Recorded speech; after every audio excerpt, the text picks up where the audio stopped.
Please join me in welcoming Dr. Daniel Brooks. Welcome, Daniel. Thank you very much, Jennifer. Thank you very much, everybody, for this opportunity to talk with you this evening.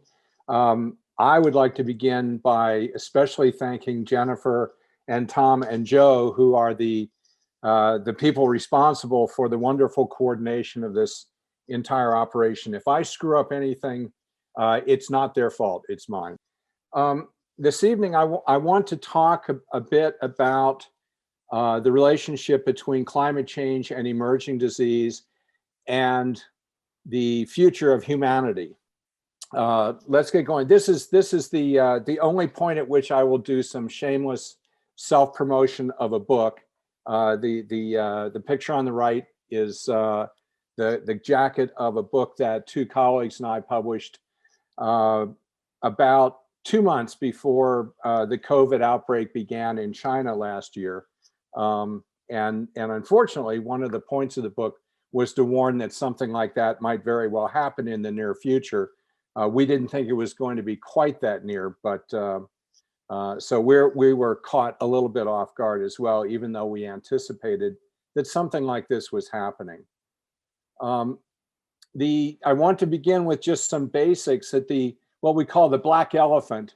This is a concept that black elephant is a combination of the black swan, which is an improbable event, and the elephant in the room, which is something that is there and nobody wants to talk about it. So a black elephant is basically something unpleasant that we should have known about, probably did know about, but we didn't want to talk about it. And the black elephant of global climate change is that global climate change unites humanity as nothing has ever united humanity before. And that sounds like a very strange statement to make, but the reason for that is because global climate change is literally beyond belief. There is not a single nation, not a single social group, not a single cultural group, not any economical theory, not any political system, not any religious system that is privileged by climate change. So in fact, everybody, whether we want to believe it or not, we are all in this in exactly the same way, and we all are affected to some degree or another all the time by it. The scope of the emerging disease, infectious disease crisis is something, people know that there's something going on with emerging diseases, but mostly they think of this in terms of a few very strange diseases that infect human beings in the tropics. Occasionally something goes wrong and it gets out into other places in the world. But in fact, the emerging infectious disease crisis involves not only diseases affecting us, but also diseases that affect species upon which we depend for survival and our socioeconomic development. So it involves livestock diseases and crop diseases, diseases of wild species that we depend on in various ways. It involves diseases that we have never seen before, but also diseases that we thought were contained, or even in some cases, we thought that we had eradicated them. Most people know that there is a problem with emerging infectious diseases, but they don't necessarily know how great the economic magnitude of that problem is. Even before the COVID-19 pandemic, treatment costs and production losses from emerging diseases were costing the world about $1.3 trillion a year, which is more than the GDP of all but 14 countries on the planet. Now, the COVID outbreak is currently estimated to have cost in the last year to have cost something like $16 trillion in economic losses, which is something like 90% of the GDP, the annual GDP of the United States. So needless to say, the COVID pandemic is enormous. But even before that, there was an enormous cost associated with emerging infectious diseases around the world. So I want to talk about 7 points that we need to keep in mind when we think about not just the emerging disease problem, but also what human beings may be able to do about that to try to mitigate the impact. And the first one is then we need to understand that pathogens are not enemies or threats or agents of illness and death. That's how they're portrayed. That's how they're viewed popularly. But in fact, pathogens are natural components of the biosphere, and their effects on various hosts need to be understood from that perspective. It is true that some pathogens will have an association with hosts that's not very comfortable from the standpoint of the host. There are pathogens that can get into hosts and cause problems, but that's not the whole story. So the second part of this is that pathogens do not magically appear and disappear in the world. And this is connected to the idea that pathogens are only disease-causing organisms. The reality is that pathogens are present even when they're not causing disease or making headlines. So there will always be hosts for pathogens that are not sick. They will have the pathogens, they will not be sick, and as a consequence, we generally do not pay any attention to them. But that means that they're always there with the potential to come back and affect us or our livestock or our crops. The third point is that infectious disease emergence does not require new genetic capacities allowing a pathogen to colonize a new host. For most of the last century, scientists have believed that in order for a disease agent, in order for a pathogen to move from one host to another host, there must be some evolution of new genetic capacity that allows that pathogen to get into the new host. And as a consequence, because the evolution of novel capacities is quite rare and quite undirected and unpredictable, the assumption was that these disease emergences, that is, pathogens moving into new hosts, would be quite rare. Well, of course, we now live in a world where these disease emergencies are quite common. And obviously, there was something not exactly right in our particular beliefs about what was going on. And the name of our book, the Stockholm Paradigm, is a term for the recognition that has happened within the last decade that emerging infectious diseases, the movement of a pathogen into a new host with disease associated with that, is the expression of pre-existing genetic capacities given new opportunities. The assumption is that this planet is full of hosts that could be infected by a pathogen, but most of them are never exposed to the pathogen. And that's why they're not infected. But if the pathogen has the opportunity to become exposed to a new host, it will move into that new host very rapidly. And this is what allows emerging diseases to happen very commonly, very quickly in very many places. Now, in addition to that, this means that the new genetic capacities associated with pathogens in particular new hosts actually arise after the new host has been colonized and not before. And that will be a point that I'll come back to later. Fourth point, there is a direct connection between climate change and emerging infectious diseases. This is something that is not generally understood. Even today, we hear stories of, oh, we've got this pandemic and we've also got climate change. And so now we have these two things to worry about.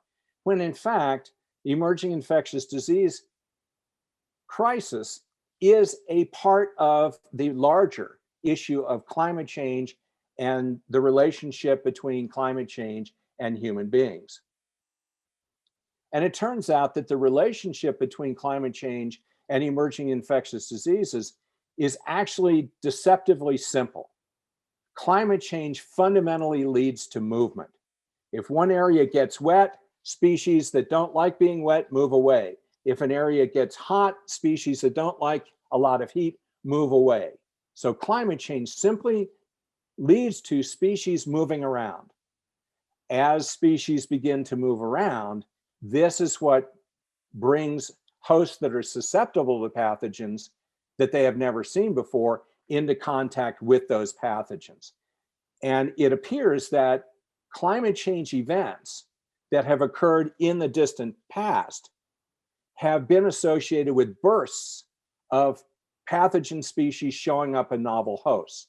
So this is an ancient built-in feature of evolutionary diversification. This is what happens every time there's a climate change event. Now we are experiencing a climate change event, and the same thing is happening. But there's an additional feature that is the result of what human beings have been doing for the last 12 or 13,000 years in particular. And that is that the evolution of human agriculture and domestication, trade, and travel have all created massive new opportunities for emerging infectious diseases, because these behaviors on our part actually mimic the more ancient background effect of climate change. And that is that we move around, we move species around, and in doing that, species that are susceptible to diseases come into contact with the pathogens that can cause them problems. This is just one quick example. This is a map that indicates some important aspects of the evolutionary history of a group of parasitic roundworms in pigs in the genus Trichinella. And some of you may be old enough to have grown up with parents who said, you have to cook the pork until it's as hard as a brick, or you'll get Trichinella and you're going to be sick. And this was a problem for a very long time in the Northern Hemisphere. It is still a problem in some other parts of the world. And this particular map indicates probably two separate origins of pig domestication in Southeast Asia, each of them associated with a different lineage of this parasitic roundworm, both of which were moved by human beings from Southeast Asia into Eurasia and Eastern Europe, and in one case, the one represented by the one and the lineage represented by the two was brought all the way into Western Europe. That lineage was then transported by human beings to North America and South America and Africa as a result of trade and travel and exploration. So this is an example of origin, movement, and then additional movement of human beings and their livestock and the pathogens associated with them. Now, this is just one example from a fairly long time ago, 300 or 400 years ago. These general, transport from Europe to North America and South America and Africa happened. The movement from Southeast Asia into Europe was several thousand years ago. But what does the situation look like today? Well, this is what the situation looks like today with global trade, global travel, and climate change and emerging diseases. And this is just a summary, and it's only from 2017. So the picture today in 2020 is even more complicated than what we see today. But this is the world that we now live in. And it's largely a world that we have made for ourselves. Point number 6, when it comes to emerging infectious diseases, big, highly densely populated cities are a problem and not a solution to infectious diseases. And there are a number of critical reasons for that. The first is that cities are hot. Cities are typically 2 to 3 degrees Celsius warmer than their surroundings, which makes them really good incubators for disease. You may have pathogens that can survive on warm surfaces in cities when they would be dying in the winter just outside the city boundaries. Cities require a constant flow of water and material goods in and out, all of which increase the chances of pathogens being introduced. Cities are characterized by high population density with low kinship ties. In other words, you have a lot of people, but they're living with people they don't know and they're not related to. As a result, there's reduced trust and cooperation. You don't know who your friends are. You don't know who to trust. You don't know who to cooperate with. When there is an emergency, you don't know how to respond very quickly.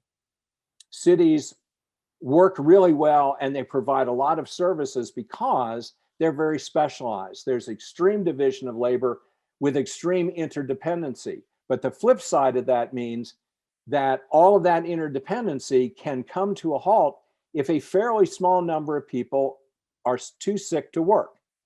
If you can't come to work and you're the person who's responsible for being able to reset the Wi-Fi system when it goes down, if you're the person who's responsible for filling the ATM machines, if you're the person who's responsible for making the scanner at the grocery store work, and all of you are out sick, the entire city grinds to a halt. Cities are also safe environments for what we call zoonoses. That is, pathogens in wild animals that can infect human beings or species that we're interested in. And cities provide a number of safe havens for these zoonotic diseases, basically for the reservoir hosts that carry those pathogens that can come into contact with humans. And these include urban green spaces, zoos and botanical gardens, and our pets. And finally, all cities have a lifestyle that is better than the surroundings or perceived to be better than the surroundings, which is why all the young people want to come to cities. But that lifestyle is always supported by a group of people who are very poor, undereducated, underserviced by public welfare systems, health systems, and so on. These are the people who are too poor to stay home from work when they're sick.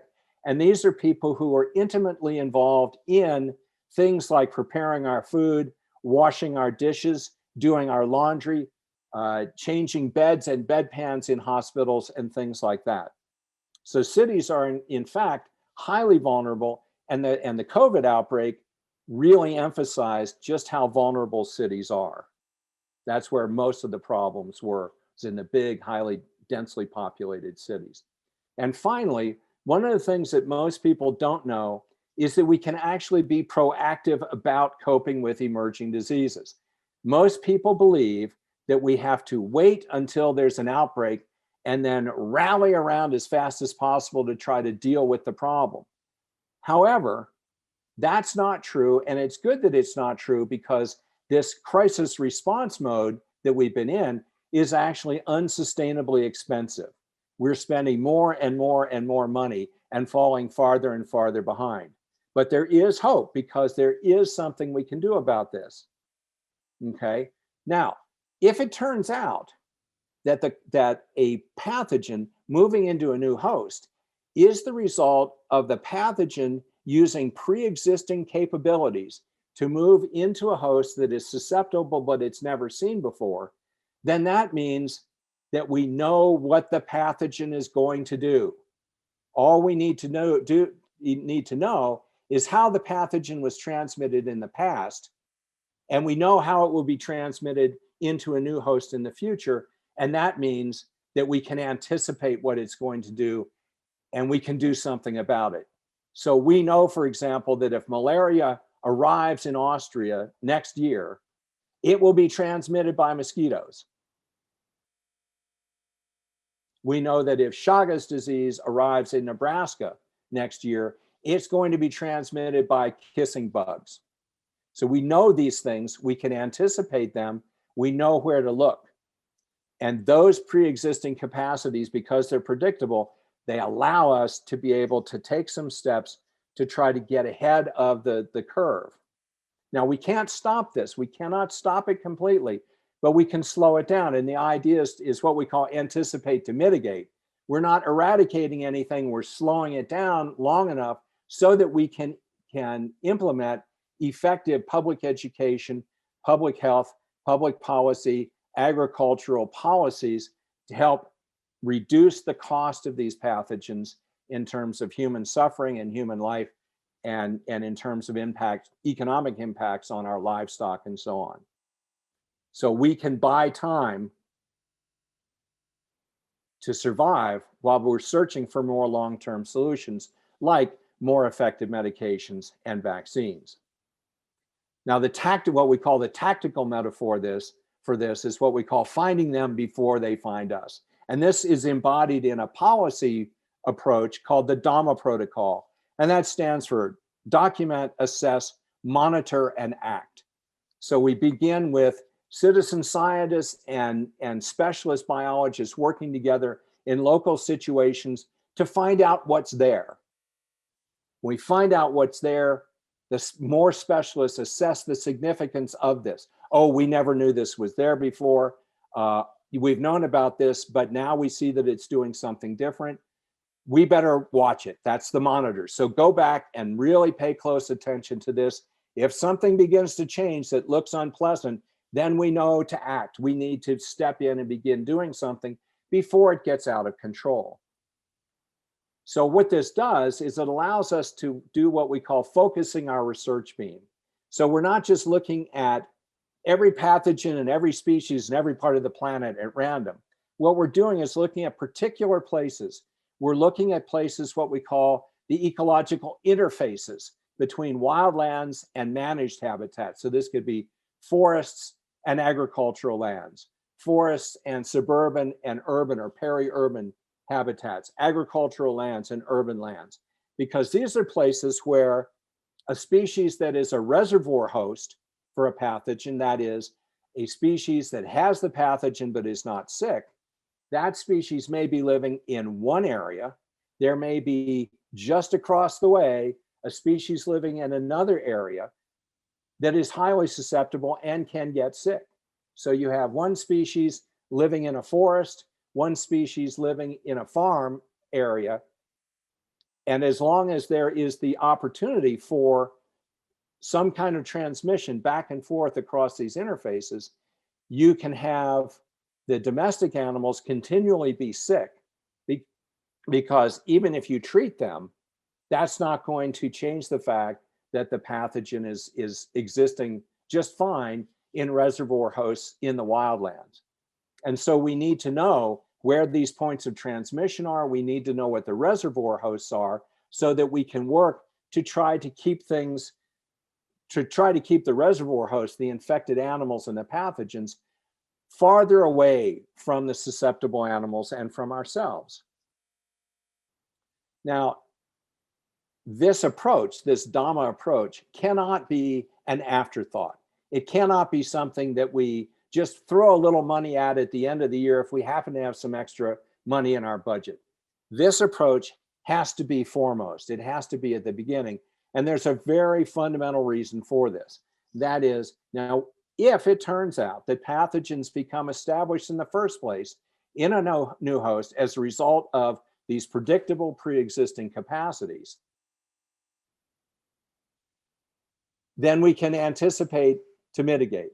But this means that once the pathogen becomes established based on the predictable characteristics in a new host, you then have the potential for novel capacities to emerge that are not predictable. So once the pathogen moves into a new host, it may begin to do something unexpected and unpredictable.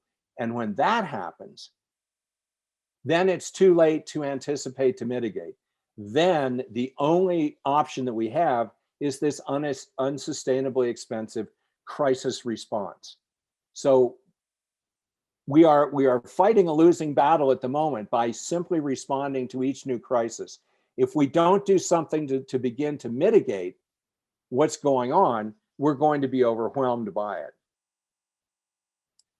And so I want to finish with this quotation that's nearly 60 years old from a previous American president.